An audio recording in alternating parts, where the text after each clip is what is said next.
moi un grand privilège, déjà de vous témoigner de son amour.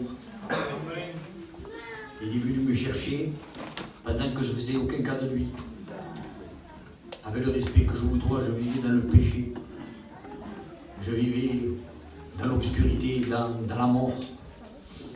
Parce que le salaire du péché, c'est la mort. Et j'ai vécu pendant longtemps dans le péché. De l'âge, dès que je suis né, parce qu'on est avec le péché, jusqu'à l'âge de 24 ans.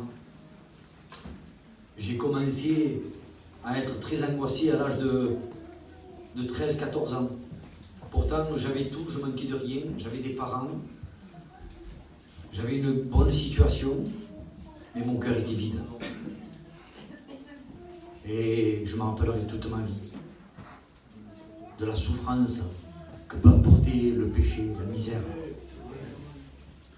J'étais un garçon très malheureux. Pourtant, je rigolais beaucoup devant les gens, mais à l'intérieur, il n'y avait rien. Et pour combler un peu, pour avoir un peu de plaisir, avoir un peu de bon temps, j'ai commencé à faire des choses qui n'étaient pas la gloire de Dieu.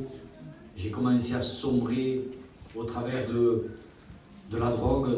C'était un fléau, vous savez. C'est quelque chose qui vous ruine. Au début, ça vous séduit. Et ça vous prend votre être entier. Vous pensez le matin, vous pensez la journée, vous pensez la nuit. Ça vous hante. Et à l'âge de 24 ans, avec le respect que je vous donne, j'étais dans un bar. J'étais avec des cousins à moi, et c'était 5 h du matin. Et d'un coup, je me suis rappelé, parce que j'étais très angoissé dans ce bar. Et j'ai dit à un cousin à moi, demain, je vais à la Réunion. Il m'a pris pour un fou. Et à l'époque, il y avait bébé à Tarascon, il a fait partie de ma conversion. Parce que j'arrivais pas à être délivré. Et je disais, bébé, je ne suis pas délivré. Je voulais être un chrétien, mais je n'arrivais pas à être délivré. Mais Dieu voyait ma vérité, dans quel mon cœur. Je souffrais. Et un soir, je suis allé chez lui. Il m'a dit, Gilles, on fait confiance à Dieu. Je suis rentré chez moi et pour la première fois de ma vie, je me suis allé me coucher sans me droguer. Le lendemain matin, quand je me suis levé, vous savez, la première pensée qui m'est venue à l'esprit, tu allais te coucher sans te droguer. Et le Saint-Esprit est venu me dire que j'étais libre. J'ai été libre de mon péché. Et ça a été quelque chose de merveilleux pour moi. Après, avec le temps, je croyais que la vie chrétienne, c'était refuser la volonté. Je voulais faire la volonté de Dieu, mais la volonté de Dieu, c'est tellement grand, ça fait tellement peur. Et Dieu m'appelait à son service, mais je résistais. Je résistais. Le Seigneur a commencé à travailler mon cœur en 2009. Un serviteur est venu me voir et il m'a dit qu'il m'avait rêvé en train de prêcher la parole de Dieu. Je disais non, c'est pas pour moi ça. Et je demande pardon à Dieu, je méprisais la volonté de Dieu. Et Dieu m'a laissé du temps. 2010, 2011, 2012, le Seigneur m'a parlé encore, m'a parlé. Regardez l'amour de Dieu, la patience de Dieu. Et il est arrivé d'une situation où ma vie était en train de dégraisser. Parce que vous savez, quand vous êtes pas dans le plan de Dieu, votre vie chrétienne, elle descend. J'ai dit, mais c'est pas possible, je croyais que c'était le combat du chrétien, Michel. J'ai dit, mais c'est pas possible que j'ai tant de peine comme ça. J'ai pris notre chemin.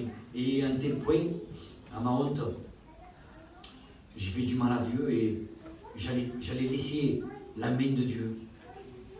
Mais le Seigneur n'a pas permis.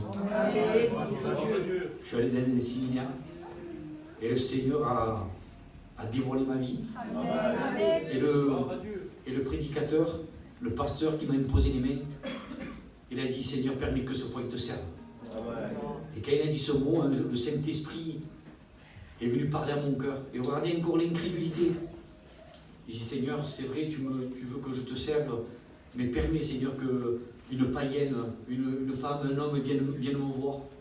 Je revenais au séminaire, c'était un mercredi. Et je faisais cette prière le samedi matin. je suis... la journée est passée et j'ai dit, Seigneur, avant d'aller me coucher, j'étais mal, j'étais très mal. Et une femme appelle ma femme et ils se mettent à parler du service du ministère.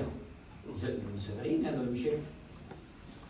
Et elle a commencé à me la passer, elle m'a dit, Gino, le Seigneur pardonne ton péché. Et le Seigneur veut que tu le serves. Quand j'ai compris ces choses-là, j'ai pu résister à la volonté de Dieu. C'est pour vous dire que si Dieu vous demande quelque chose, même si des fois ça paraît difficile, faites-le. Vous serez bénis. Voilà, que Dieu vous bénisse.